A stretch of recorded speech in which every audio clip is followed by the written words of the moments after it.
tell when tensions are high around LSU because, well, the comments start getting a little bit nastier. Tiger droppings, screenshots get sent to this here phone. People on other message boards calling you names, and, well, you see them in person and they never say it to your face. But that's neither here nor there. When they see you, they act like they're your friend, and yet they're not. Question I have is, are you prepared to do what you need to do the rest of the season? We all have thoughts, opinions, and concerns. Thoughts on, can you do what your ultimate goal is of doing? You know, I think of past national championship runs. Like, let me ask you an example of one. Did you think in 2003, when the offense looked as pedestrian as it did when they lost to Florida, Ron Zook, Florida, that team was going to win a national title? Because I got to be real with you, I didn't. I thought they'd get clipped somewhere else down the line. I didn't know if they could beat a good team twice, and they wound up beating Georgia twice. And, well, they put in a freshman, and they found their way. I ask you another question. When you lost in double overtime twice, or you lost in overtime twice in 2007, and a two-loss team had never not only just won a national title, but played for a national title and won it. In that second loss, did you think that you were going to be not only the SEC champion, but did you think you'd be a national champion? The question I ask is when, and there's really nothing that you can say in 2019, when you couldn't pass the 50-yard line in 2011, did you feel like that there was any hope? That is the question that I start asking you. So, long story short, do I think the season's over? No, it's not remotely close to being over. Now, I know the loss makes a lot of people feel a little bit worse, better, concerned, not concerned, whatever your feelings may be. But we have to have a God's honest question. We have to have a God's honest decision and question about, as this being the last time you and I will talk until Monday of a new game week, what needs to happen moving forward? What are things that I see normally on Thursdays we do Keys to Victory. What are things that I see and think that need to be done moving forward offensively? It's not going to be a Keys to Victory, but the next time that we see LSU on the football field, these are the things that I want to see. Preparation or off week. Have you prepared to make changes through the off week that can best give your team a chance to win? Because, guys, if you can't score, you're not winning.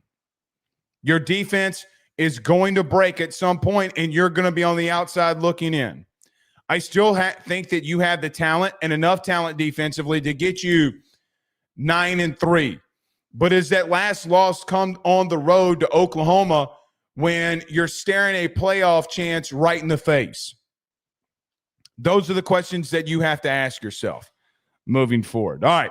Sorry we were late. We were doing some things and just ran a little bit late. But we are here. We are live. And I finally get to just kind of sit down tonight and watch a full Yankees game. Is winner take all here tonight. Tiger Boy on YouTube with a $5 super chat says, we have an attitude or problem with less. We have an attitude or problem with less. You knew. I think we have an attitude problem with less. You knew that you were going downhill, and we didn't lack that. No, we didn't. And here's the thing. Les gets made fun of a lot. He gets made fun of a lot on this media beat. And here's the truth. He's the best coach in LSU history. Was he incompetent at the end? Yes, he was incompetent at the end. But it doesn't mean that he didn't win a lot of freaking football games. And you never – see, here's the thing. Offensively, you hated what Les did, but you never questioned the toughness. And now you start questioning the toughness because of how bad you're looking up front.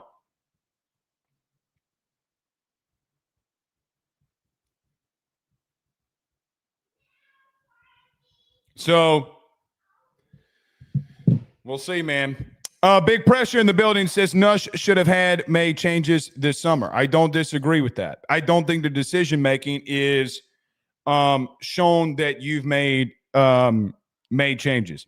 Harry Alfonso says, must want to watch them damn Yankees tonight. No, we go live at 6 every night.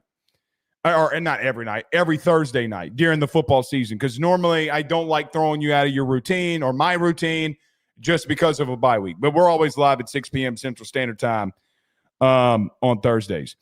Lucky Eastside with a $5 super chat says, don't forget the receiver rotation conversation tonight. Let's have it right now, Lucky. Look, I don't like the receiver rotation. I don't like how they're doing things. I think they need to reduce it.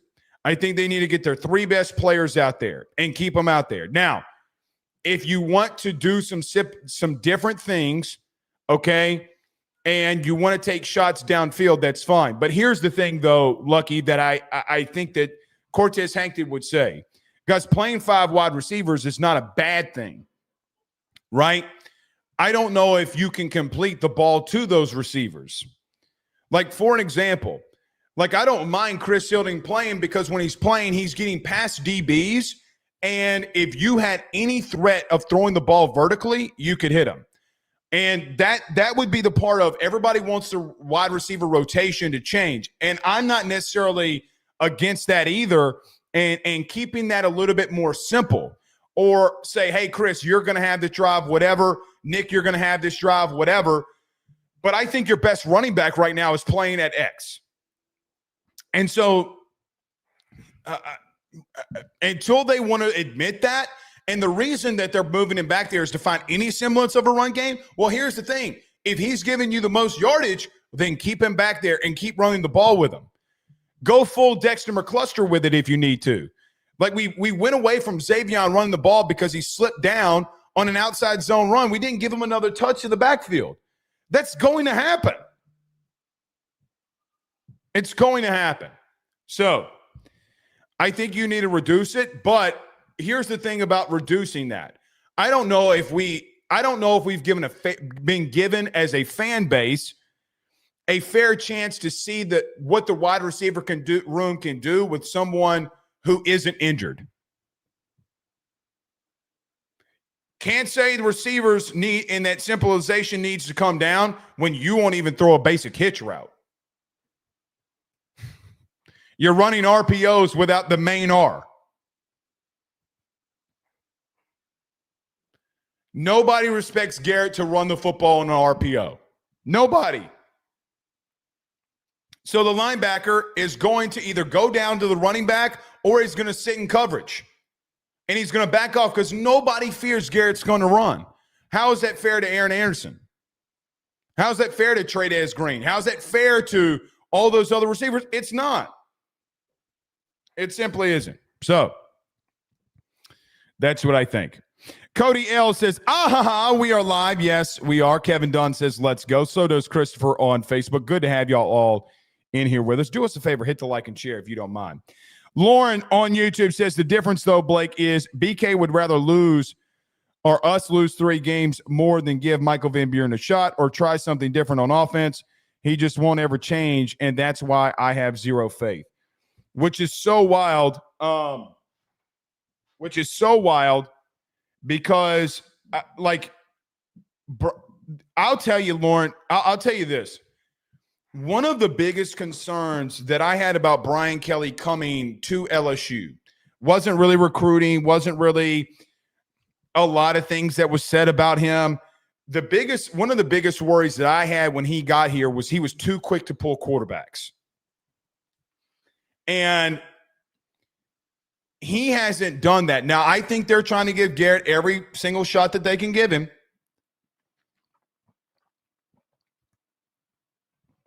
And good on him. But like the title that we put on the thumbnail tonight, I think is One Last Chance. What happens if you have 2 or 3 drives that don't result in 7 to start off the South Carolina game? Then what? Then what?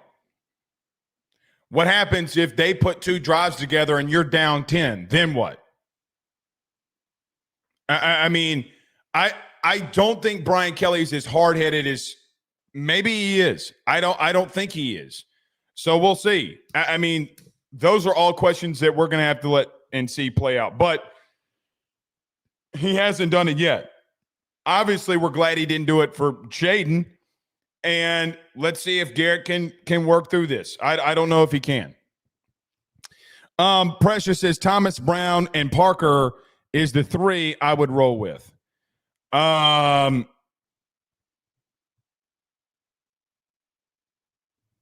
Yeah, I'm not rolling with that. Gorilla says defense want to hit, now the offense don't. Yeah, I mean, we shall see. We shall see. I will say this. Look, tensions are high for LSU football with the coaching staff, the players, and everybody. Hell, the tension's coming down on media. Like, people are calling on media. You're asking softball questions. It came down on me. I got sent from my good buddy Lyle. I talked to Bryce Kuhn today. Apparently, there was a post about me on the On3 message board. Okay, sounds good. People are mad. People are who gives a shit. I mean, everybody is feeling the pressure. You're not out of this. And I know you're probably saying to yourself, yeah, Blake, technically we're not out of it. Yeah, technically you're not. Well, Blake, we can't score. Yeah, you're right. You can't score enough. And I know that is a very stressful situation to have yourself in. Very stressful situation. Because there's only, and we're going to talk about this tonight, how does Garrett Nussmeier respond? Because I don't think that Garrett has, at his time at LSU, ever, and I don't even really think in his entire life, for what it's worth, from myself included, from I think other media members, I think from just overall national media perspective, Garrett has never in his life faced the amount of scrutiny that he has faced than he does right now. And I wonder, and I don't think 2 weeks changes like all of the things and problems clearly that you are having. But the question is going to be, going into South Carolina, how does Garrett Nussmeier respond? There isn't a Tiger fan that walks planet Earth or is in the heavens with Jesus that doesn't want to see Garrett Nussmeier fully healthy and back to old ways. It does not exist. Because even if he goes back to things he did a season ago and pushing the ball down the field to wide open receivers would be a massive plus. A massive plus. I think they got to go out of the 12 personnel looks. I do. I think Trey'Dez Green is a dog, and I think you need to take Bauer Sharp out of it. I don't think Bauer's getting enough great looks. People are blaming him for, he drifted on a route. Well, if you hit him in the chest, the drift doesn't matter. But Garrett Nussmeier has never seen this level of scrutiny in his life. And there's only two ways that I think that you can respond to something like this. Put on your big boy britches and go to work, or you continue to wallow in what you're already doing. You continue to put the amount of work in that you're doing. Now, I've been sent the clip of the interview that he had, and I get it, but maybe you need to change some things. Maybe your process is not the process that needs to happen. Maybe there is extra time that needs to be put in because you were behind a Heisman winning quarterback. Well, he went in at 5 a.m. You may or may not be a morning person. But you better stay after practice and continue to go through these reps because you are at a point where the scrutiny is at its highest it's ever been. If somebody's going to pay you $20 million to be their first-round pick, they're expecting you to put in 12 to 15-hour days. They're not expecting you to be there from just 9 to 5 or 9 to 6. They're expecting you to do more. And the more money you make, the more that's on your plate, the more is expected of you. The more is expected of you. Like, let me give an example. And I'm going to use me because God forbid you use somebody else. Actually, I'm not even going to use me. I look at massive billionaires like Elon who slept on his couch when he was almost bankrupt and he had a decision he had to make. Guys, we would do post games and have done post games where I am up, you are up, and we were talking about LSU sports at 3 a.m. in the morning. A la Bear Jones going yard against Tennessee. The more you make, the more you do, the more success you have, the more work you have to put in. And that's where I think that for me, I want to see how number 13 is what I was going to say.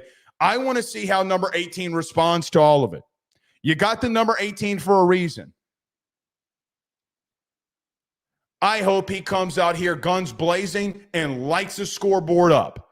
That is my God's honest hope for him. Everybody wants him to succeed. But everybody in that offensive building, everybody in the LSU football ops, every single body should not go home. The thought should be, we are not leaving until it is perfected. Not fixed, perfected.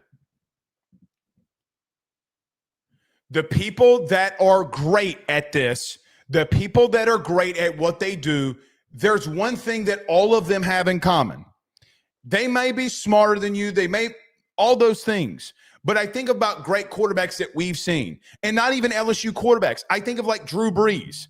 Drew Brees didn't have the biggest arm. He wasn't the tallest. He wasn't the strongest. He wasn't the fastest. Nobody outworked him.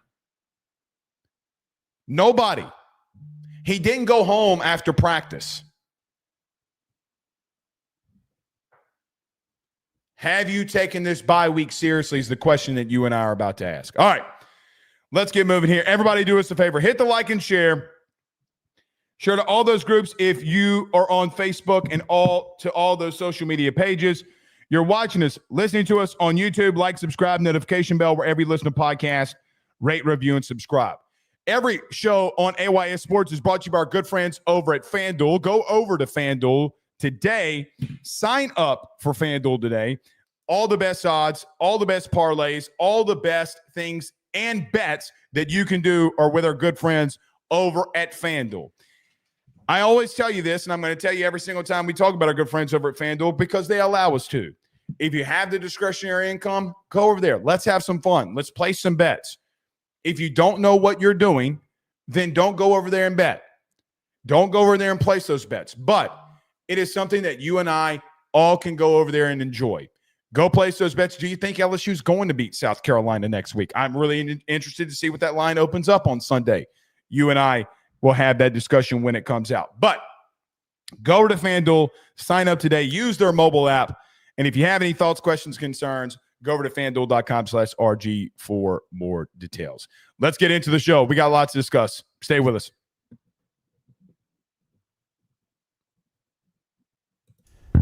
He will sell your house and find you a new.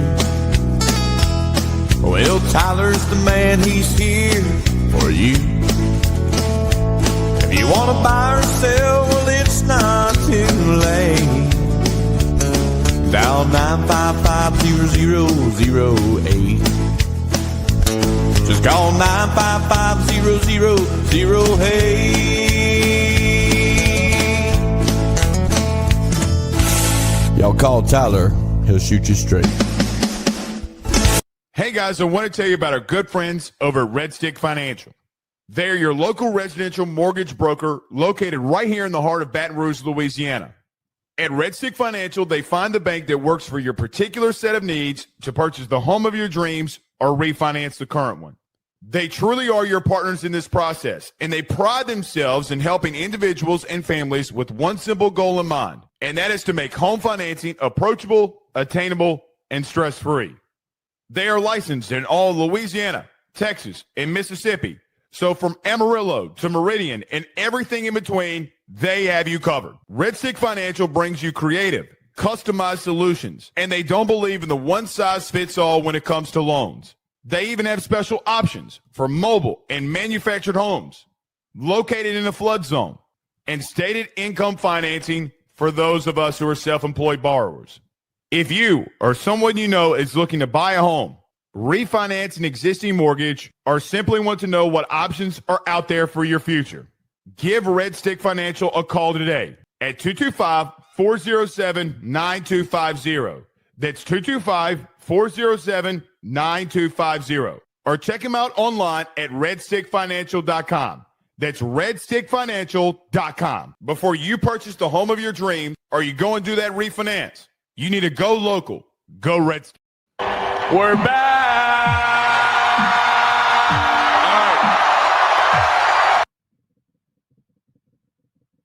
I'm like a chicken with my head cut off today. Just no discipline from me whatsoever. No discipline from me whatsoever. All right. Let's get to it here. I know I've not made a lot of friends this week, and I don't need any more friends, but I do appreciate all of you when you take the show and you bring it to other message boards like Tiger Droppings and On 3 and 247, and you bitch, moan, and complain, and you're mad at me, and you say, well, Blake just hates this guy. He's always negative. All right, well, maybe I am, maybe I'm not. But the reason this show continues to get as big as it is because sometimes we are right. A lot of times we are. And I lead that into tonight in saying this. My comments last night about preparation is not going to change. It's going to get even a little bit more here tonight. There is no excuse for LSU going into this being the last day you and I will talk, probably one of the last practices they'll have in the week before they come back after their bye week, which, listen, you have a bye week. Take the rest. Get off your feet. Go watch some football. Stay off of your feet. Get rest. I hope all of the LSU players do that this week to get the rest that they need for what is going to be a long haul of a season. You had 3 games in the month of October. You had this one versus South Carolina. You got Vanderbilt on the road, and A&M comes into town. Guys, quite frankly, you can beat all of those teams. You can lose to all of those teams, or you can split, or you can go 1-2. You can go 2-1, and then you go into another bye week, and then you go to Bama on the road. There's so many different ways and things that this season can play out for you. But there's one thing that I know for certain. There is 0% excuse for this offense coming out of a bye week to not play with their hair on fire. And what do I mean with their hair on fire? I'm not saying win the toss, take the football, get the ball, and go, and score on the first possession. I'm not saying that. It's not how football always is consistent. But you got to look different. Now, I just got done talking about I don't ever remember, nor do I believe, that there's ever been more scrutiny or more things thrown at Garrett Nussmeier than there has been in the last week and a half, 10 days. I guess that would be 10 days, week and a half, 10 days. But the last week to 10 days, there's the amount of pressure that he's got to be feeling, if he's listening to it, hopefully he's not, it's got to be immense. But I look at this week and going into next week, when you start getting rolling on Monday and Tuesday and the week is starting, there is zero excuse to not come out offensively with your hair on fire. You know, I thought during camp, when we were at practices, we were going out there, we were having conversations in these practice reports. I'm like, okay, every single time we come out here, the conversation is offense is getting dominated. And in those conversations, 8-9 weeks ago, remains to be the same to some extent about how things have went in the fall, in the spring, and even are starting to play out now.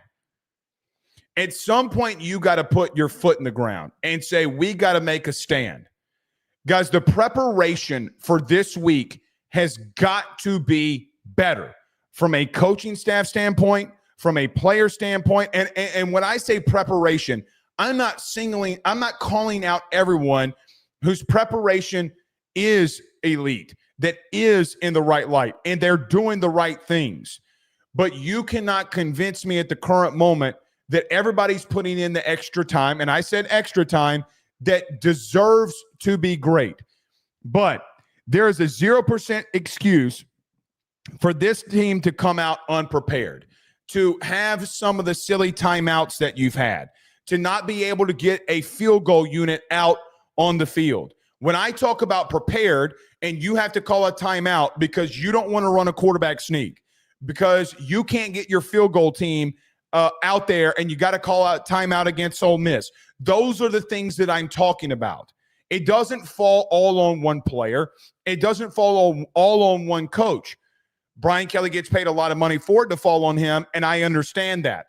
But everybody's got to be locked in and focused. You know, and all of the chaos and every single bit of the chaos that this week has brought, whether it be Brian Kelly and Garrett Nussmeier, whether it be Michael Van Buren that we'll talk about in a minute, it doesn't matter what the conversations that you've had at work with friends, that you commented on this show, you going to another message board and having comments, none of that matters. Here is the truth. The truth is you cannot have situations like the field goal where you got to take a timeout, which has happened multiple times under Brian Kelly. It's happened multiple times. And it's really been exaggerated more with the last 2 years, especially on offense.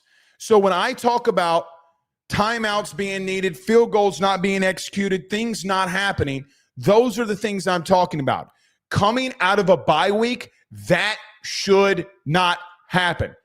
And in all of that, Brian Kelly said something this week that I thought he was spot on with, and it gets missed because of all the chaos. He said at the podium, and everybody getting mad at it and mad at him, he said, we sometimes lose focus on details. And guys, he's taken a massive hit this week, and he should. He's right. Sometimes people you don't like or you don't like right now can be right about a topic. Damn, that felt like politics. Unfortunately. But it's true. It is 1,000% true. There is a 0% excuse for you to be this talented on defense. There's a 0% excuse for you to have the level of talent that I still believe that you have it on offense. Blake, we ain't got bullshit. You have talent on offense. Did players this week make a move? Karius Kern cannot come out of the lineup now because Brian Kelly compared him the other night to Emory Jones. And in that comparison of Emory Jones, hey, he reminded me of the first start for Emory Jones. Okay, well then put him in the lineup. Whether you want to leave him at right tackle, newsflash to everybody that's here, he's not a right tackle. 6'5", 335, 340 pounds, he's not a right tackle. He's a guard. The kid benched over 500 pounds twice and could have hit more reps. He is not a tackle. He's a guard. Just because he's an athletic freak does not mean that he doesn't need to be put in the position that's best for him. Want to get an interior run game? Put Big 57 in there and see what happens. Because right now, what do you have to lose? Well, Blake, what if he misses an assignment? Newsflash. People are already missing assignments. So when I talk about there being 0% excuse, guys, this is it. This is where you come out and you make a stand. You know, 3 weeks ago on a Thursday, and I even said this on Thursday of last week before everything got chaotic. If you want me to clip myself and do it again, we'll do it. I'll get Brandon to clip it.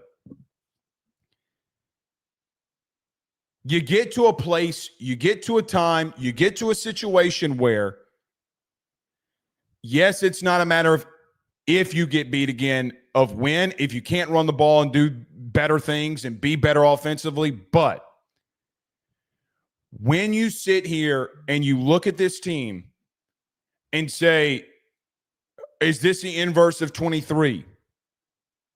Because, guys, it very well might be.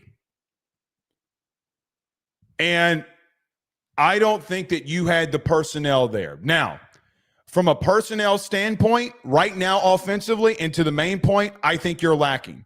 I don't think you're playing the best players. I don't think I think it's an indictment on your offensive line coach. I think it is an indictment on Brian Kelly for waiting for Carius Kern to get those amount of reps. And by the way, guys, he knew 15 minutes before the game kicked off that he was starting at right tackle. Think about that for a minute. You have a true freshman that had no idea he was going to start with zero preparation, zero excuses were made, and he did his job. Put him at left guard and see what happens. Put him at right guard and see what happens. Because if you want to find an interior run game, that's where it starts.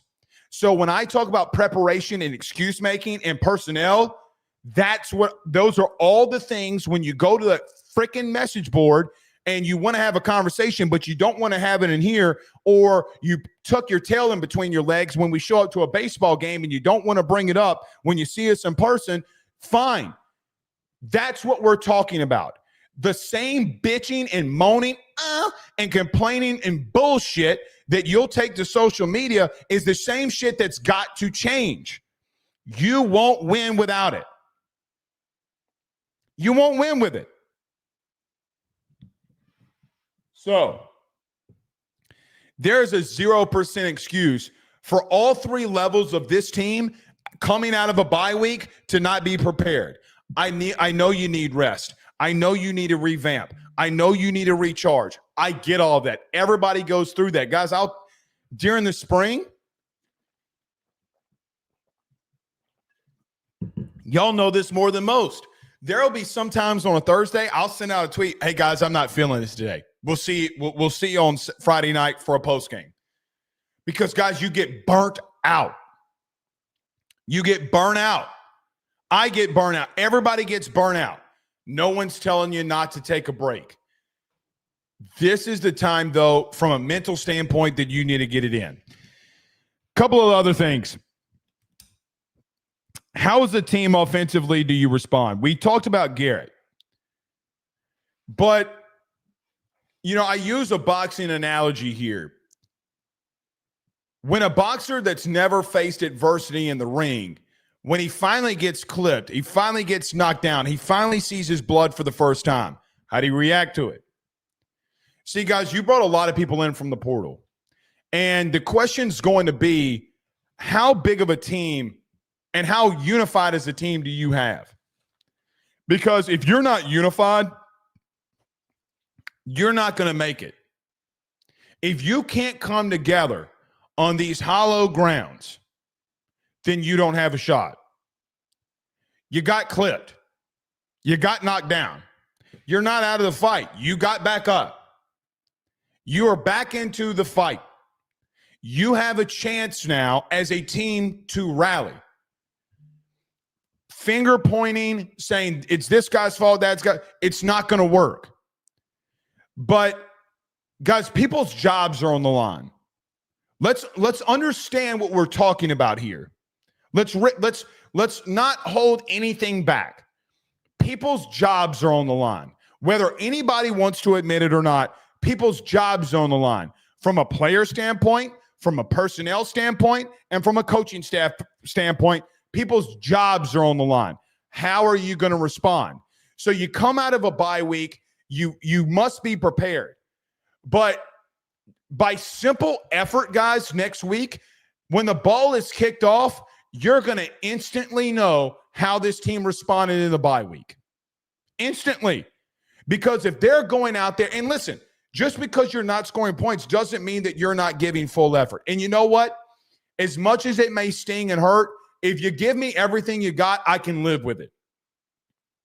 I don't think you gave me everything you got against Ole Miss. I don't. I legitimately don't. So when we talk about the preparation versus having an off week versus having a bye week, there's two differences. I hear people say, yeah, we're off this week. No, you don't. You have a bye. You just don't play this week. You ain't off. You ain't off. You brought a lot of players in from the portal. A lot of players in from the portal. And I just asked a simple question. Now that you've gotten clipped and you have not been together for a long time, how do you all respond? It's the only thing that this team can control right now is the work that they've put in. Now, let's get into some more details. There are things that I got to see offensively just to see it. Brian Kelly talked about this past week and to go into more detail about the passing game and it being a problem. And a lot of people reacted to Brian Kelly and said, hey, listen, coach, you can't run the ball. You're right. He knows. Guys, he knows. You haven't been able to run the ball under Joe Sloan. And that's just a fact. Guys, you're ranked over the last 18 games in the hundreds in running and rushing. You've not been good at it. Guys, the only thing you can do is pray to God that you got enough good wide receivers and good playmakers and that you can throw on the ball enough to move the football and get points.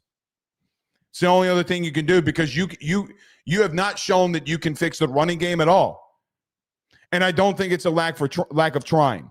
But Brian Kelly said we have to get back to fundamentals. Okay. Well, guys, when's the last time that they've run simple things like, hey, catch the ball, throw a slant, catch the ball, throw a hitch, catch the ball, throw an out route?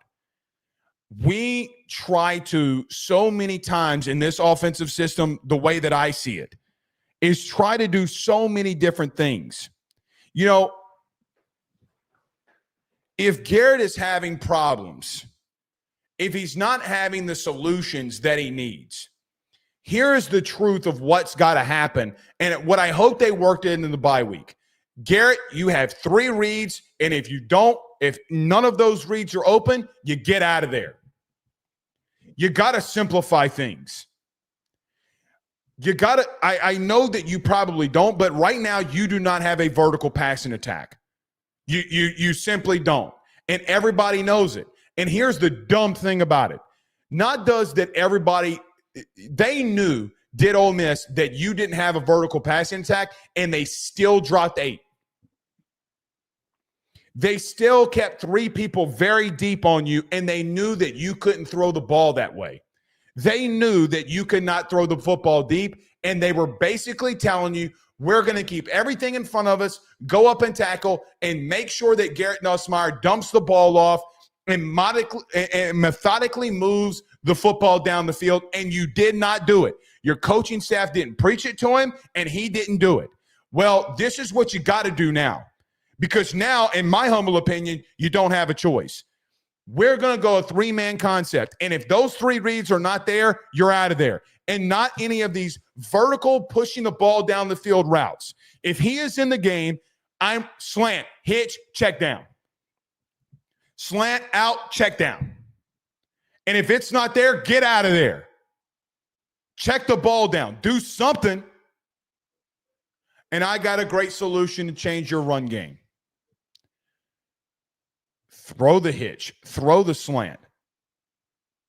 Throw the out route. And if none of those are there to replicate the passing attack, instead of going east and west, which we're going to talk about, instead of throwing bubble screens, instead of throwing screens to Xavion Thomas behind the line of scrimmage, why don't you get north and south and start throwing some checkdowns like the success that you had versus Clemson? Why did you go away from it? But the simplest thing right now for this team, the most simple thing, run a basic hitch. They're playing off of you. They're playing off of you. If they want to give you 5 yards, take it. If you go down the field and it takes 13, 14, 15, 16, 17, 18, as egregious as that sounds, and it is egregious, if that's how many plays it takes for you to get in the end zone, who gives a shit? When's the last time that you've seen this team consistently just throw a hitch route when they're giving you easy yardage? They did it to Chris once, and you didn't come back to it. You ran a basic slant route against Clemson, and Aaron got 10. You barely came back to it. Why? You ran an RPO, which luckily worked, without the main R. Guys, this team offensively and what they have got to accomplish this upcoming week, 3 reads and you're out of there. The check down cannot be east and west. The check downs have got to be north and south. You got to start getting positive yardage, because I've been very reluctant to say this, but here's the truth. Your offense right now is way too east and west. Well, Blake, we don't have a passing attack that can push the ball down the field. It's not what I'm talking about. You go sideline to sideline expecting to outrun everybody. When I'm talking about going north and south, get positive yardage. Guys, hit the 4-yard out route. Hit the 3-yard hitch route. Hit the 5-yard check down. If they're going to play off of you, which everybody has, then hit it. If you can't throw a 7-yard route, well, then we have different conversations that we have to have. But let me give an example. The first play to Bauer Sharp gets dropped. Why? Now, their excuse is going to be, well, we can't hit him. It's not because it's not open. It's because you're throwing it into bad coverage. You're throwing out routes. The last time you throw an out route, you threw it to a running back who was double covered. One of the biggest plays that you had of all season, 2 of them came against Florida, when it's something that took you literally a second and a half to throw the ball down the field. A seam route that was wide open, 3 reads and we're out of there, and a slant route to Aaron Anderson that, quite honestly, should have been hit more. They don't respect you. They want to keep everything in front because they think that you're going to continue to do these stupid overall things and push the ball down the field 10, 15, 20 plus yards down the field, and they want you to check everything down. Want to know why you beat Clemson? Go back and watch it. We talk about preparation, but you got to start limiting right now. If this is the Garrett that we are going to have, and even if Michael Van Buren comes into the game, even for him, you got to start limiting the reads. You got to start giving him quick decisions, because when Garrett has quick decisions and he doesn't have to think a lot, that's when he's at his best. Now, this east-west shit, this jet sweep shit, this swing pass shit is just not going to work all the time, because receivers are not made to be blockers. You're asking Chris Hilton and Barryon Brown and Xavion Thomas and Aaron Anderson to block. Are you kidding me? Think about that statement. And then you go into 12 personnel and put both big mammoths out there expecting them to be any better. What are you doing? What are you doing? Now, I see Flight says Joe Sloan can never simplify shit. This ain't G5. Flight, I get it. But you got to simplify things. I'll give you another example. Your quarterback legitimately, and I think about this all the time. I'll never forget that Kyle Shanahan said when they brought in Brock Purdy, and they asked him, why to start every game do you roll him out of the pocket? He goes, I'm giving him 3 reads and I'm making him go. Either he's going to throw the deep corner, he's going to throw the thing underneath, or he's going to run the football, and we're getting him into the rhythm. When's the last time that they have forced Garrett Nussmeier out of the pocket? Well, Blake, he can't run. He doesn't. Guys, you got to do something. But the simple shit, you're not executing on. I would go more 4 wide without the 12 personnel, without the 2 tight ends. They have shown that they have, with the connection with Garrett, it's not there. It simply is not there. Get your playmakers in space, let them run some quick stuff, and when they come down, because they are, if you want to take a shot to back them off, then go right ahead. You know, your scoring drives against Ole Miss is literally how that happened. Want to know why Chris Hilton got open? Well, here's the plays before. 7-yard pass, 12-yard pass, 9-yard pass, 6-yard pass, 7-yard pass.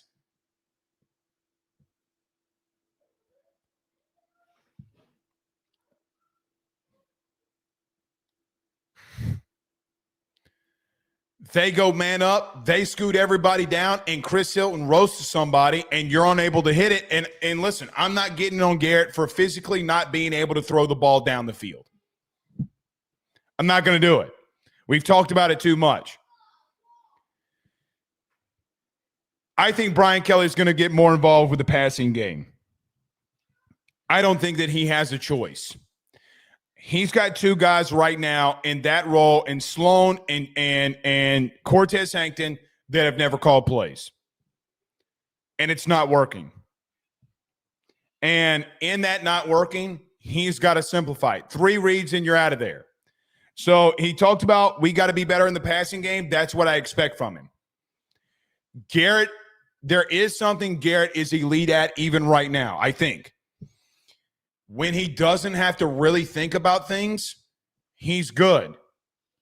It's when they start trying to muddy the waters, which Elko's going to do to you in a couple weeks, Clark Lee's going to do to you in a couple weeks, that's when things go haywire. Letting him throw a swing pass isn't doing it. And by the way, you're going east and west. Want to know why you're not gaining yardage? It's because of that. You got to start gaining north and south. And I've been calling for Xavion to get looks in the backfield. Well, if you want to check the ball down to him and make him an option, make him an option. But I'm going to take 4 yards every play. That's where we're at. You can't push the ball down the field. You're not making the right reads over the middle of the field, and you've got a quarterback that can't make the throw right now. So I'm simplifying everything from top to bottom, for better or worse, until death do us part. I'm literally reducing every single little thing that you do. Now,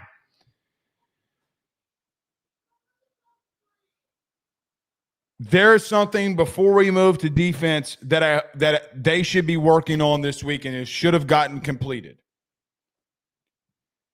Michael Van Buren. You can't bail on him on the first sign if you move to him. If he doesn't have a successful drive on the first drive, doesn't mean that you don't need to go back to him again. My fear is that you go to Michael Van Buren and he has a quote-unquote drive that's unproductive and you don't stay with him. That would be my fear. I don't think, from the way that I feel about Brian Kelly right now, he's had a very good poker face, because he's made it seem that they're not moving off of Garrett Nussmeier, or they're not going to give MVB a look. And very well might be the case.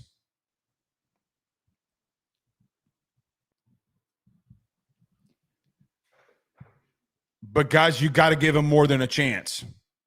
You got to give him a couple of drives and see what happens here.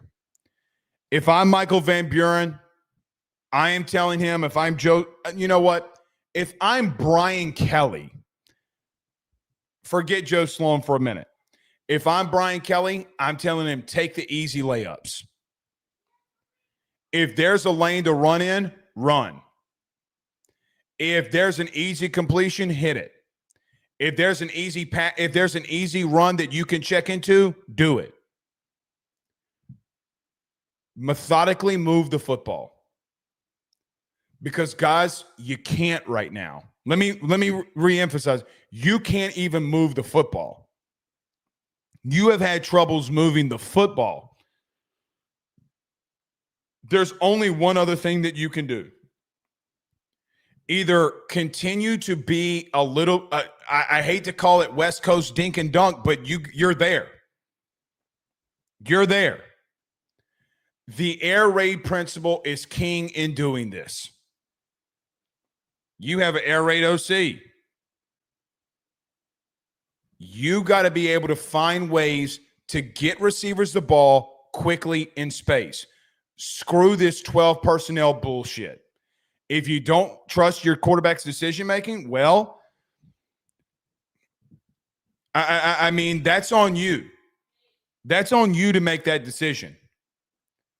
But all this east and west bullshit, all this trying to throw Omaha and dagger routes and trying to get Garrett to push the ball 15 yards down the field when he can't do it and he's throwing it into triple coverage, Guys, it's not going to work for you because it hasn't changed. It hasn't changed. In 10 SEC starts, he's got 15 picks. And y'all hate it when I bring that up. But, guys, it's factual. Her first-year starter, I don't give a shit. It doesn't matter in the context of you keep turning the ball over in very unopportune times. Well, then make it simple. And it might not work all the time, but it's better than what we're seeing right now. Get that big-ass wide receiver and Nick Anderson and let him run a hitch route and go get 7 yards. Guys, go back and watch the Ole Miss game from 2022. Jaden was awful in that first quarter. Awful. Literally 2 of the next 3 passes that Denbrock schemed up was him throwing hitch routes to Kyron Lacey. You're going to give me 9 yards? Bitch, I'm going to take it. Guys, you can, as bad as things have been, I still think that you can run the ball for a yard. At least I think you can. Then get a first down. If they're off of you, throw a quick slant. Well, Blake, it's only going to be 6 yards. What else are you going to do? I'm not saying abandon every little single thing that you do, but you got to start simplifying some things, or things are going to get much worse. Teams know you now. They've adjusted. And quite honestly, after watching South Carolina versus Kentucky, guys, you're going up against a better defense next week.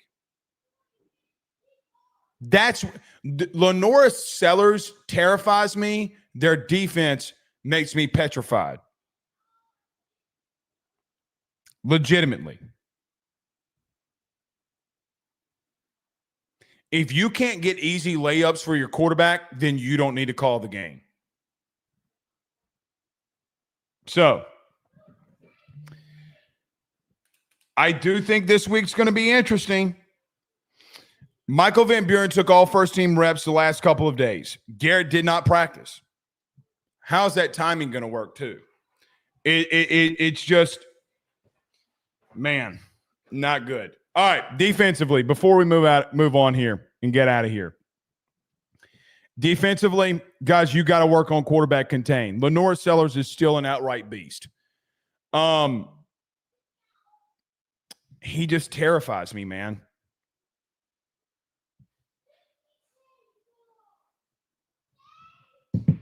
He terrifies me. Blake is going to have to start figuring out how to get mobile quarterbacks on the ground. It's been his Achilles heel. Whether we talked about that last night, I'm not going into great detail. Hopefully they have a game plan and they rally and tackle that big human being. They do not have the receiving core that worries me, but they got a shitload of speed. That does. In the keys to victory a week ago from today, I brought this up and want to bring it up again. I told you, because there were people I was talking on the Ole Miss staff to. I warned your ass.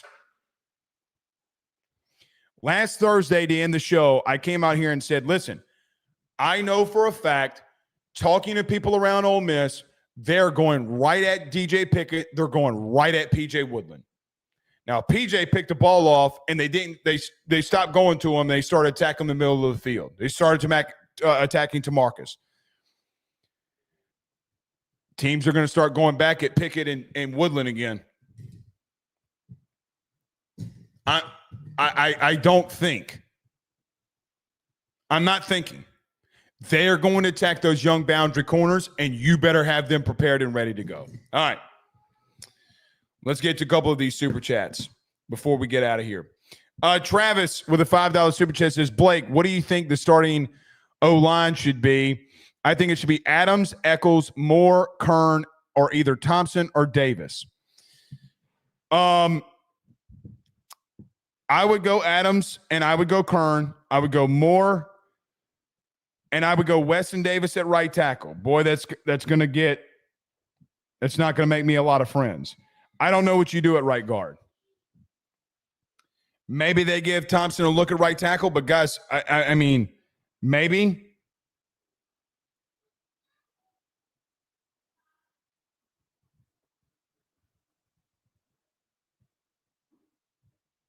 Maybe. I don't trust your guard play. I would go Adams and Kern and Moore. I don't know what you do on the right side of the offensive line. I really don't. I would still go Weston Davis. I think, is Weston getting beat? Yes.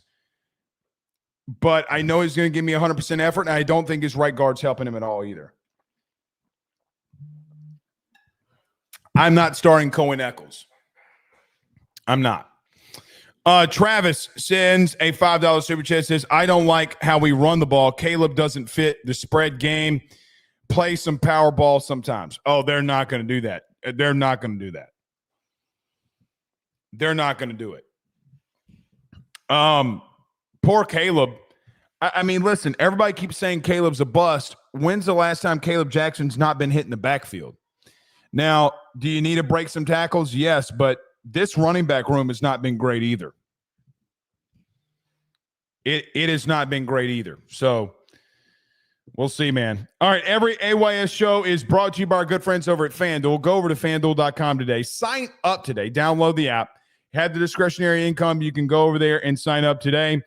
I'm assuming down the line we're going to have a promo code for you to use, but download the app. Go use your discretionary income. Go place those bets. We'll be doing the $20 or 20 leg $1 parlay again this week. I need to be reminded to post it, and we'll do it. So we always like to have fun with our good friends over at FanDuel. They have the best odds over there at FanDuel, so go over there and place those bets today. All right, we're out of here. We'll see y'all on Monday for AYS. Y'all have a blessed night. Peace.